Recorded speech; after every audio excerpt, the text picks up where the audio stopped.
कुरान मजीद इरशाद फरमाता है आगे कि वस्ताईनु बिस्सब्रि वस्सलात, सब्र और नमाज से मदद मांगो।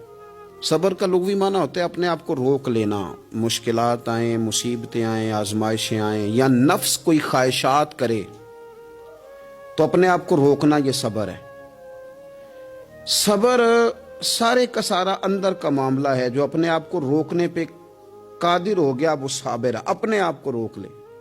सबसे ज्यादा हमें नुकसान हमारी अपनी ख्वाहिशात देती है, हमारा अपने ऊपर ही काबू नहीं। सब्र यह है कि इंसान अपने ऊपर कंट्रोल करे, अपने आप को रोके। इसीलिए नबी पाक सल्लल्लाहु अलैहि वसल्लम ने सहाबा से पूछा था ना, पहलवान कौन है?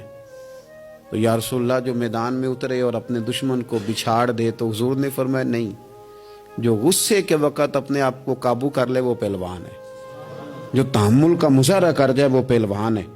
सब्र का माना होता है अपने आप को पे कंट्रोल रखना, आपको कंट्रोल हासिल हो अपनी ख्वाहिशात पर भी, अपने जज्बात पर भी, अपने मामलात पर भी, आप उसको कंट्रोल कर सकें। यही तसव्वुफ है, यही तरीकत है, यही सूफिया सबक देते हैं।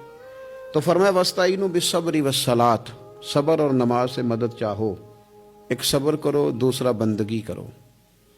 मुसल्ले पे बैठ जाओ। जो तुम्हारी मदद तुम्हारी इबादत करेगी ना, जो मुसल्ला तुम्हारी मदद करेगा वो कोई और नहीं कर सकता।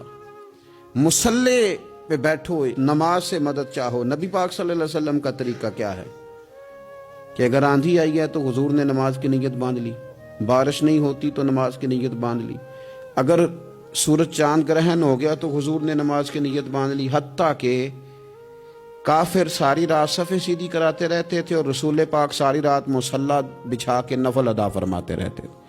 नमाज से मदद चाहें। इरशाद फरमाया कि वह इन्नहा लकबीरतुन इल्ला अलल खाशिईन, सब्र और नमाज से मदद मांगो, बेशक ये दोनों चीज़ें भारी हैं। काम दोनों मुश्किल है, लेकिन डरने वालों पर मुश्किल नहीं। जो रब से डरते हैं उनके लिए मुश्किल है। अब मुझे इजाज़त होनी चाहिए ना, ये कह लेना चाहिए ना कि कोई शख्स कहे मेरा नमाज में दिन नहीं लगता, तो मैं उसे कहूँ कि तो रब से डरता ही नहीं, असल में तू डरता ही नहीं। अगर तू डरे तो लफ्ज़ ही ना अदा करे। अल्लाह ने बुलाया और तू आया ही नहीं। फरमाया ये वजन ज़रूर है इन दो चीज़ों का, लेकिन डरने वालों पर, ये डरने वाले कौन है? फरमाया अल्लज़ीना यज़ुन्नूना अन्नहुम मुलाक़ू रब्बिहिम व अन्नहुम इलैहि राजिऊन, जो इस बात का यकीन रखते हैं कि हमने अपने रब से मुलाकात करनी है और हमें उसी की तरफ लौट कर जाना है। जिस बंदे को यकीन हो ना मैंने रब से मिलना है, मैंने उससे मिलना है, उसी की तरफ जाना है, उसके लिए ना नमाज मुश्किल है ना सब्र मुश्किल है।